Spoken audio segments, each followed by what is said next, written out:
Do you then think that in a world where it's much harder to ring fence money, the flow of money in particular, this Bitcoinized world, governments would ramp up taxation, regulation, capital controls? Well, I guess capital controls don't apply here, just taxation and regulation on physical or real assets. I mean, they kind of would necessarily have to shift gears towards things they could enforce on, right? So you would think that the more self-custodial money is and the more private transactions are, the harder it is to tax things like transactions or income. Yeah. And so you have to tax other things. And again, there's recency bias. So today we take it for granted that, because of the way money works, it's easy to surveil most types of income because, we're not really in a cash-based society anymore. Yeah. There's not much, you don't really get much privacy with your transactions. And so it's relatively easy for authorities to determine roughly what someone made and what they owe in taxes, and it to just have more points of enforcement. If you had more privacy technology and more self-custody, especially those two together, it does become challenging to determine what someone owes. Let's say there's a billionaire and he's trading cryptos around and he's Mm-hmm. doing it all sorts of technologies that makes it hard to determine. It's very hard for the IRS to determine what he owes. And if they even if they think he owes something, how do you really prove Mm-hmm. what he owes? Um, so if that became widespread, you would think that taxation would have to shift increasingly towards property, real estate, especially non-mobile property. You could potentially go back to more excise taxes, basically the types of taxes that existed in kind of the pre-telecommunications phase, where excise taxes and property taxes and things like that, um, where when there's large purchases at point of sale, vehicles, imports, those types of things you'd expect to be the points of taxation, because they're the ones that are still fairly easy to track and prove and surveil. Mm. So if, if that's the case, then the government has to kind of shift towards these specific, typically immovable assets to tax. Or, I mean, I just what I'm thinking here is government would have to shrink to some extent, because even if they shifted all of their exactions of tax from if they concentrated all of their exactions of tax to physical and real property today, that would mean the tax rates would be, very high. Whatever your property, say your property tax goes from 3% to 30%, something like that. You're then creating incentives for people to not own that property, or you're lowering valuations and you're incentivizing them into, this ungovernable monetary property. So doesn't that mean that we would expect revenues of governments to shrink just by virtue of this capital control resistant money existing? Or is that too much of a stretch? I think it's a reasonable thesis. I think if you can argue that if it's that widespread, it is harder for them to be quite as big as they are now, Mm. especially things like military Mm-hmm. endeavors, right? So in many countries, you have fairly high tax rates, but people are relatively happy with it because most of the tax is going back on them. And so, for example, in Japan, you have, you know, roughly similar tax rates to the United States, but you have very little military spending. So a lot of it goes back into having healthcare be more affordable than we have in Mm. the United States. So they spend less per capita on healthcare than we spend, despite the Mm. fact that they're on average older.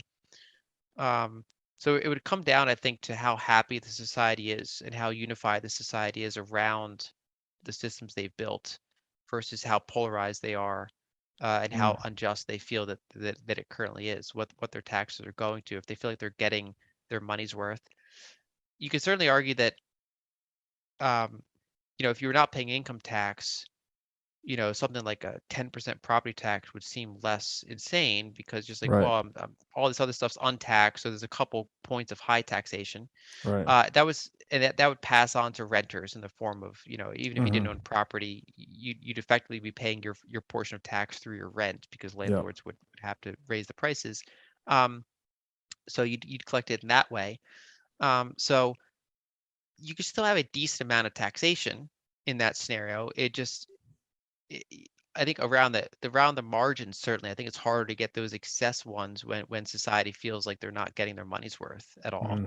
Mm, Because it's easier for them to move something else. And it also, taxes, of course, always shift around incentives, or broken money systems always shift around incentives. And so, for example, I've argued this, since we have weak money, we of course monetize other things. You monetize the mhm, S&P mhm. 500, where you just shovel money every month in the S&P 500, because it's like, well, I'd rather own that than own Yeah, dollars over 10, 20-year period. yeah, Um, or you buy a second home to rent out. You monetize housing, which of course is really bad for people that actually just want to own one primary dwelling. right. The fact that you monetize it, it makes it harder for them to buy. Yeah.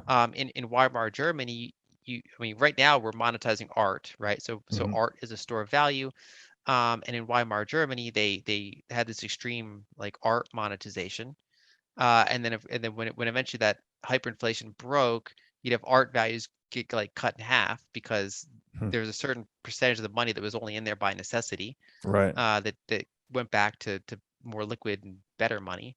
Um, in the United States, when gold was banned in the 40s, and then, well, the 30s, and then, you had all that inflation in the 40s, you had this huge spike in real estate prices in the 40s, because it's like, well, if I'm being financially repressed, but I'm still allowed to buy real estate, I guess I'll buy Mm, real estate. mhm. Um, and the money supply allowed just all the nominal value of that real estate went up quite a bit. So you had asset price inflation. Um, and so changes to how money works certainly changes where we want to store value. And Mhm. so if you had more property taxes and more excise taxes, yeah, that would probably restrain things like second homes. It would reduce the monetization of real estate, and we would increasingly just view that as a utility. Mm. Um, and we would, to the extent we want to live there, we're willing to pay it, but we don't want to have more real estate than we need. Yeah, and I think that would, I mean, in my mind at least, that would be a reversion back to kind of the purpose of government, if we consider it as just being this security mechanism, the security service that's actually protecting, property, or real property in particular, land, you know, borders, territory.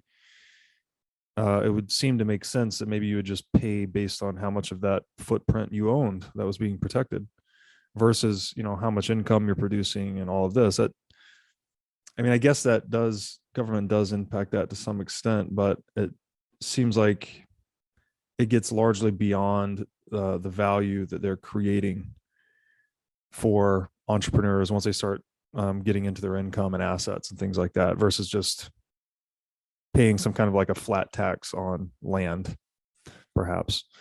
Um, Yeah, because once they start, once some percentage of your income is going to, like, you know, sending soldiers over to another continent to do whatever they're doing there, right. killing people and building hundreds of foreign bases, Mhm. things like that.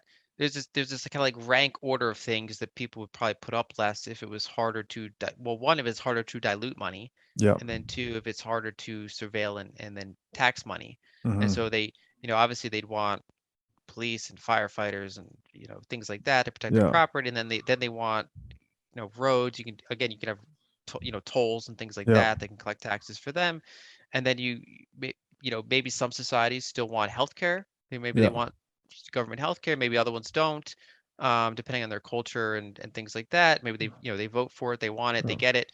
But very few would say, yeah, let's all pay extra tax this year to go and bomb this other country. Right. And so you kind of start going down the list of taking out the most malinvestment, and get either some might be more minimal, some might be more moderate, Right. but you'd probably get rid of the silliest um, uses of government funds.